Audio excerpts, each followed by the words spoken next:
மகளிர் உரிமை தொகை நாங்கள் மேல்முறையீடு பண்ணியும் எங்களுக்கு வரலை. எங்களுடைய மகளிர் உரிமை தொகை வந்து நிராகரிக்கப்பட்டிருக்கு. நாங்கள் எல்லா கேட்டகரியிலையும் ஒத்து வரோம். ஆனால் எங்களுக்கு ஏன் வரலை அப்படின்றது தான் மக்களுக்கு ஒரு மிகப்பெரிய கேள்விக்குறியாக இருந்துட்டுருக்கு. இந்த குறைதீர்ப்பு முகாம்களும் நிறைய நடத்தினாங்க. ஆனால் அப்படி இருந்தும் கூட பல பேருக்கு வந்து இந்த மகளிர் உரிமை தொகை வந்து இன்னும் சேரலை அப்படின்றது தான் மிகப்பெரிய வருத்தமாக இருக்குது. இதுக்கு நேத்திக்கு நடந்த கிருஷ்ணகிரி வந்து ஒரு விழாவில் வந்து அமைச்சர் சங்கரபாணி சொல்லியிருக்காரு. நீங்கள் வந்து கோட்டாட்சியர் அலுவலகத்தில் போயிட்டு நீங்கள் வந்து உங்களுடைய குறைகளை சொல்லலாம். எனக்கு வரலை அப்படின்னு சொன்னீங்கன்னா அவங்க அதை மேல்முறையீடு பண்ணுவாங்க. அதுக்கான காரணத்தையும் சொல்லுவாங்க அப்படின்னு சங்கரபாணி சொல்லியிருக்காங்க. கண்டிப்பாக இதை நம்ம வந்து ஆன்லைன்லேயும் போட்டுக்கலாம், ஆன்லைன்லேயும் நம்ம வந்து தெரிவிச்சுக்கலாம், பார்த்துக்கலாம் அப்படின்ற ஆப்ஷனையும் நமக்கு கொடுத்துருக்காங்க. அதுதான் இந்த வீடியோவில் ரொம்ப விலாவரியாக பார்க்க போகிறோம். வாங்க வீடியோக்குள்ளே போகலாம். மகளிர் உரிமை தொகை அப்படின்றத இந்த பேஜ் வந்து நம்ம ஓப்பன் பண்ணோம்னாக்கா இதிலையே வந்து பல கேட்டகரி திட்டத்தின் நோக்கம் அப்படின்றது எல்லாமே கொடுத்துருக்காங்க. இதில் திட்டத்தின் நோக்கம் என்னன்னு பார்த்தீங்கன்னா முக்கிய 2 நோக்கங்கள் இருக்குது அப்படின்னு சொல்லியிருக்காங்க.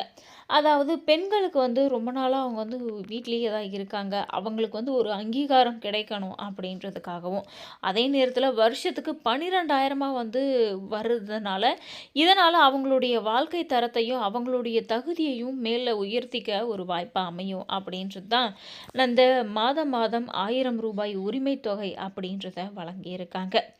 இதில் நம்ம வந்து எந்தெந்த கேட்டகிரியில் வரோம் அப்படின்றத தான் இந்த வீடியோவில் பார்க்க போகிறோம். இதில் போனோன்னா திட்டம் பற்றி அப்படின்னு சொல்லி இருக்கு. அதை நம்ம ஓப்பன் பண்ணிவிட்டு உள்ளே போனோம்னாக்கா குடும்ப தலைவி வரையறை அப்படின்னு சொல்லி கொடுத்துருக்காங்க. அது நம்ம வந்துக்கு தேவையில்லை. பொருளாதார தகுதிகள் அப்படின்னு சொல்லிட்டு கொடுத்துருக்காங்க.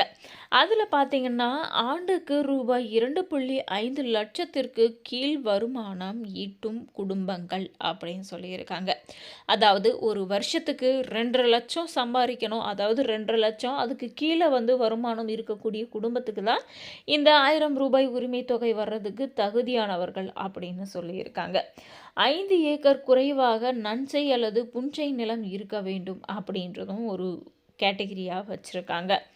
அதுக்கு அடுத்து பார்த்திங்கன்னா ஆண்டிற்கு வீட்டு உபயோகத்திற்கு 3600 யூனிட்டிற்கும் குறைவாக மின்சாரம் பயன்படுத்தி இருக்கணும். ஒரு வருஷத்துக்கு 3600 யூனிட் மட்டும்தான் நம்ம வந்து கரண்ட்டை வந்து யூஸ் பண்ணி இருக்கணும் அப்படின்ற ஒரு இதுவும் வச்சுருக்காங்க. பொருளாதார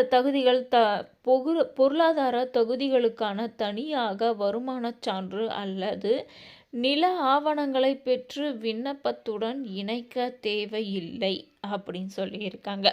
இதெல்லாம் நம்ம வந்து ஒரு காப்பி மாதிரி எடுத்து கூட நம்ம வந்து இந்த நம்மளுடைய அப்ளிகேஷனில் வந்து சப்மிட் பண்ணணும் அப்படின்ற அவசியமும் இல்லை. இதில் குடும்பத் தலைவிகள் வந்து கண்டிப்பாக 21 வயது நிரம்பிய பெண் ஒருவர் விண்ணப்பிக்கலாம் அப்படின்னு சொல்லியிருக்காங்க. அதாவது இந்த மகளிர் உரிமை தொகையை பெறதுக்கு 21 வயது ஆகியிருக்கணும் அப்படின்னு சொல்லியிருக்காங்க. 2.5 லட்சத்துக்கு மேலே வந்து ஆண்டு வருமானம் ஈட்டும் குடும்பங்களுக்கு இதுக்கு வந்து தகுதி இல்லை அப்படின்னு சொல்லியிருக்காங்க. அதே போல் தொழிலில் வரி செலுத்துபவர் ஜிஎஸ்டி வந்து பே பண்ணுறாங்க இல்லையா? 2.5 லட்சத்துக்கும் மேலே வருமானம் ஈட்டி தொழிலில் வரி செலுத்துபவர் ஜிஎஸ்டி பே பண்ணுறவங்களும் இந்த கேட்டகிரியில் வரமாட்டாங்க. தனியாக பிஸ்னஸ் பண்ணிக்கிட்டு இருக்கவங்களும் இந்த கேட்டகிரியில் வரமாட்டாங்க. வருமானத்துக்கு நம்மளுடைய பிஸ்னஸுக்குன்னு தனியாக அக்கௌண்ட் ஓப்பன் பண்ணி அதுலேயும் வந்து 2.5 லட்சத்துக்கு நம்ம வந்து வருமானம் ஈட்டிகிட்ருக்கோம் அப்படின்றது பார்த்துட்டாங்கன்னா கண்டிப்பாக அதுவும் வர வாய்ப்பில்லை.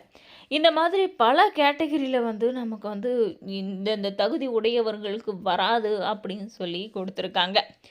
இந்த தகுதிகளும் இருந்தும் நமக்கு வந்து அந்த 1000 ரூபாய் பணம் வந்து வரலை அப்படின்னும் போது நம்ம வந்து கோட்டாட்சியர்கிட்ட போயிட்டு இந்த கேட்டகிரியில் நாங்கள் வந்து கண்டிப்பாக இருக்கோம், ஏன் எங்களுக்கு வந்து இதெல்லாம் காசு வரலை அப்படின்றத கோட்டாட்சியர் அலுவலகத்தில் போயிட்டு நம்மளை கேட்க சொல்லியிருக்காங்க அமைச்சர் சங்கரபாணி.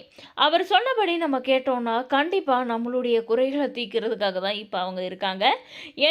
எங்களுக்கு வந்து அந்த உரிமை தொகை வரலை அப்படின்னு சொல்லி கேட்டோம்னா அவங்க அதை மேல்முறையீடு பண்ணி அவங்க சைடில் இருக்கக்கூடிய என்னென்ன ப்ராப்ளம் இருக்குது, இல்லை நிஜமாவே நம்ம வந்து அந்த ரூ. 1000 உரிமை தொகை வரக்கூடிய கேட்டகரியில் இல்லை தானா அப்படின்ற அளவுக்கு நம்ம வந்து பார்த்துக்கலாம். அப்படி என்ன பண்ணாலும் நமக்கு வரலை அப்படின்னும் போது நம்மளை வந்து ஆன்லைன்லேயே கூட பதிவு பண்ணிக்கலாம் அப்படின்னு சொல்லியிருக்காங்க.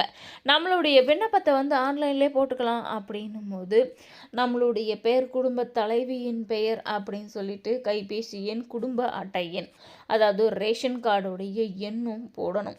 இதில் நம்ம வந்து அந்த ரேஷன் கார்டு எண்ணெல்லாம் போட்டு கெட் ஓடிபி அப்படின்னு சொல்லிட்டு குறைதீர்வு வகை, குறைதீர்வு குறிப்பு, நம்மளுடைய நோக்கம், நம்ம வந்து எதுக்காக இந்த வந்து அப்ளிகேஷனை போடுறோம் அப்படின்றதையும் நம்ம வந்து இதில் போடலாம்.